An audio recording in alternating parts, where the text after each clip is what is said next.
അപ്പോ നമ്മുടെ പ്രിയപ്പെട്ട നന്ദിനിയുടെ അഭ്യർത്ഥന പ്രകാരം ഇനി മുതൽ ഇന്നലെ ഇവരുടെ മുറിയിൽ എന്ത് നടന്നു എന്ന ചോദ്യം നിരോധിച്ചിരിക്കുന്നു.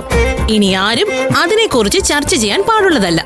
പിന്നെ അവരൊന്നിച്ച് താമസിക്കുന്ന മുറിയിൽ ഇന്ന് എന്തെങ്കിലും സംഭവിക്കുകയാണെങ്കിൽ നാളെ അത് നന്ദിനി നമ്മളോട് പറയാമെന്ന് വാക്ക് തന്നിട്ടുണ്ട്, അല്ലേ?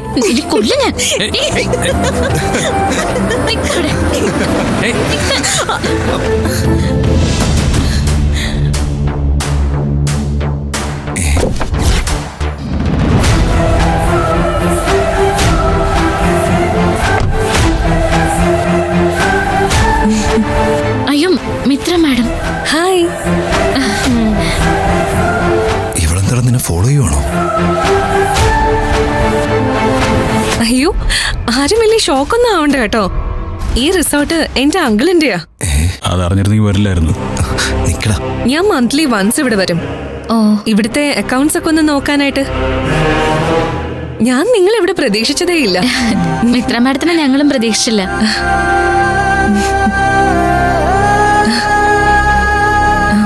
സൂര്യ, സൂര്യ ഇപ്പൊ ഓക്കെ അല്ലേ?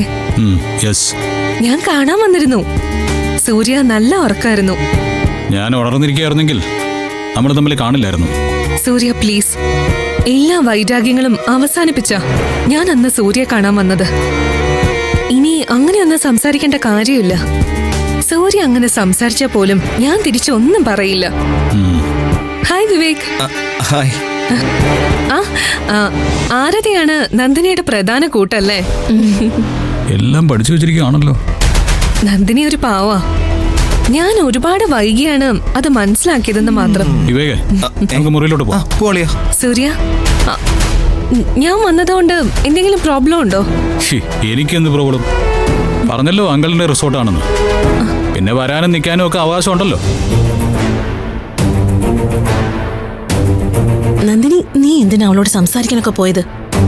ഏട്ടനത് തീരെ ഇഷ്ടപ്പെട്ടിട്ടില്ല കേട്ടോ. സാർ ചുമ്മാ കാണിക്കുന്ന കണ്ടില്ലേ, അവരെത്ര നന്നായിട്ട് നമ്മളോട് പെരുമാറുന്നേ. അപ്പൊ നമ്മളും തിരിച്ചു പെരുമാറണ്ടേ? നിന്നെ ഞാൻ എങ്ങനെയൊന്ന് പറഞ്ഞു മനസ്സിലാക്ക. ഇങ്ങോട്ട് വന്നേ. ഞാൻ മിത്ര മാഡത്തിനോട് സംസാരിച്ചിട്ട് വന്നോളാം. ആരതി ചെല്ല. നന്ദിനി, ഞാൻ വന്നതുകൊണ്ട് നിങ്ങളുടെ എൻജോയ്മെന്റ് ഒക്കെ പെട്ടെന്ന് ഇല്ലാതായിപ്പോയോ? ഞങ്ങള് ചുമ്മാ ഇവിടെ നിന്ന് സംസാരിച്ചോണ്ടിരുന്നതാ മാഡം, മുടങ്ങാനൊന്നുമില്ല. നിങ്ങളൊക്കെ ഭാഗ്യം ചെയ്തവരാ. അതുകൊണ്ടാ ഇത്ര സന്തോഷത്തോടെ ചിരിച്ചും കളിച്ചും ഒക്കെ നടക്കാൻ പറ്റുന്നത്. മാഡത്തിന് അങ്ങനെ നടന്നൂടെ? മാഡത്തിന് എന്താ കുറവ്? നന്ദിനി, എനിക്കിവിടെ ഓഫീസിൽ കുറച്ച് കാര്യങ്ങളുണ്ട്. അത് കഴിഞ്ഞിട്ട് ഞാൻ നന്ദിനിയെ കാണാം. എനിക്ക് നിന്നോട് ഒരുപാട് സംസാരിക്കാനുണ്ട്. ആ ശരി മാഡം. മാഡത്തിനോട് സംസാരിക്കാൻ എനിക്കും ഇഷ്ടാ. ഇവിടെ നല്ല റൊമാൻറ്റിക് അറ്റ്മോസ്ഫിയറാ. സൂര്യ എങ്ങനെ, റൊമാൻറ്റിക് ആണോ? എന്താ മാഡം ഈ ചോദിക്കുന്നേ? ഒരു നാണവും ഇല്ലാതെ. സൂര്യ സാറ് വീട്ടിലെങ്ങനെയായിരുന്നു അതുപോലെ തന്നെ ഇവിടെയും ഞാനും. നന്ദിനി, ഞാൻ പോയിക്കോട്ടെ മാഡം. ശരി.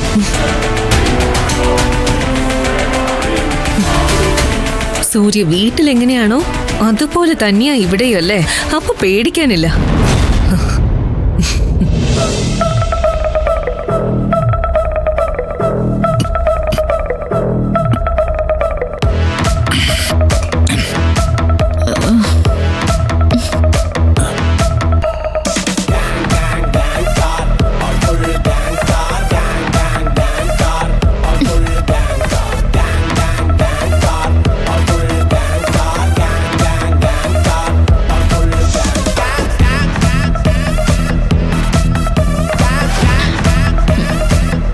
സർ, ഞാനൊരു കാര്യം ചോദിക്കട്ടെ?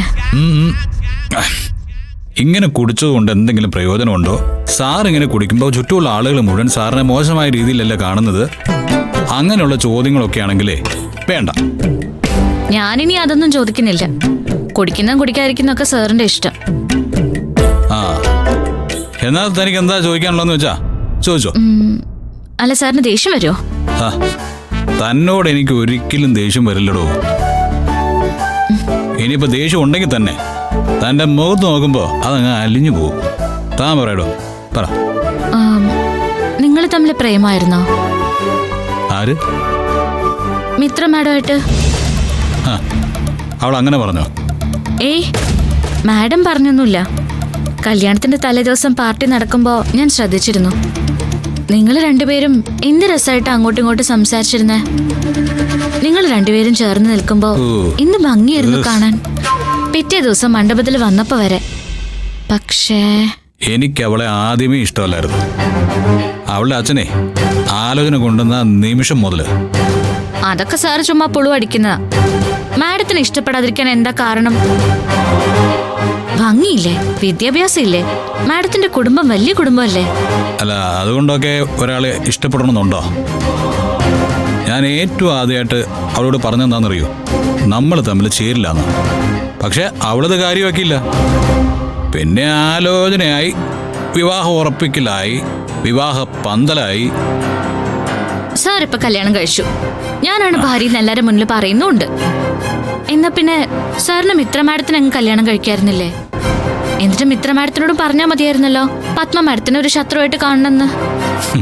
നന്ദിനി, താൻ എൻ്റെ ഭാര്യയാണെന്ന് ആളുകൾ അറിയുന്നതുകൊണ്ട് എനിക്ക് ഒരു പ്രശ്നവുമില്ല. എന്തുകൊണ്ടാ?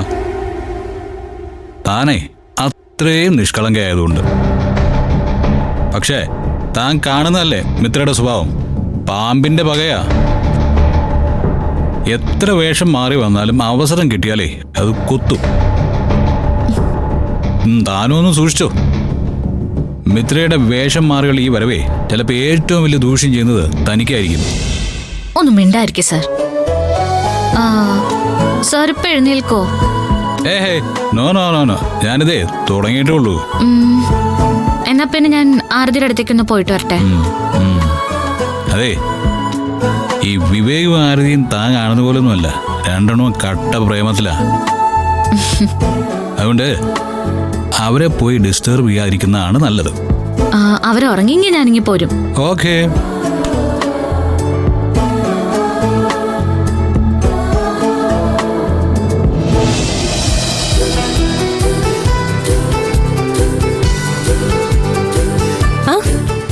മാഡം, എന്താ നന്ദിനി തനിച്ച്? ഞാൻ ആരതിയുടെ മുറിയിലേക്ക് പോകാൻ വേണ്ടി ഇറങ്ങിയതാ. നന്ദിനി, ബുദ്ധിമുട്ടാവില്ലെങ്കിൽ എനിക്ക് വേണ്ടി ചെറിയൊരു കാര്യം ചെയ്യൂ. എന്താ മാഡം? വന്നപ്പോ ഞാനേ ചാർജർ എടുക്കാൻ മറന്നുപോയി. സൂര്യയുടെ ചാർജർ മുറിയിലുണ്ടെങ്കിൽ ഒന്ന് കിട്ടിയാ. ഇത്രയുള്ളോ കാര്യം? ഞാനിപ്പോ എടുത്തിട്ട് വരാം. ശരി, ഞാൻ വെയിറ്റ് ചെയ്യാം. വേണ്ട വേണ്ട, മാഡം മുറിയിലേക്ക് പോയിക്കോളൂ. ഞാൻ ചാർജർ എടുത്ത് മുറിയിലേക്ക് കൊണ്ടുവരാം. ബുദ്ധിമുട്ടാവില്ലല്ലോ അല്ലേ? മാഡം ഇങ്ങനെ ചോദിക്കുന്ന ബുദ്ധിമുട്ട്.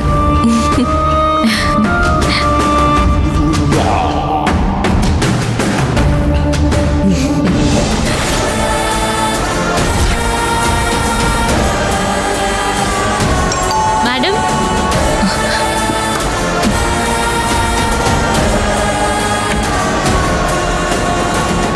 ഇതാ മാഡം ചാർജർ. Thank U.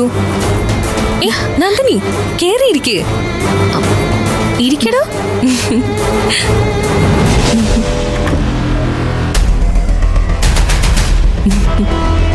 ഇരിക്കേ.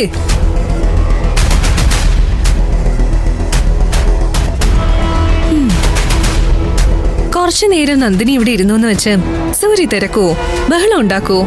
ഏയ്, സൂര്യ സാർ മദ്യപിക്കാനിരുന്നാ പിന്നെ ആരുണ്ടായാലും ഇല്ലെങ്കിലും ഒന്നുമില്ല. നിങ്ങൾ തമ്മില് അധികം ഒന്നും സംസാരിക്കാറില്ലേ? ചിലപ്പോ സാർ കുറെ നേരം സംസാരിച്ചോണ്ടേയിരിക്കും. എന്തിനെ പറ്റി? സാറങ്ങനെ പ്രത്യേകിച്ചൊരു കാര്യം പറയൊന്നുമില്ല.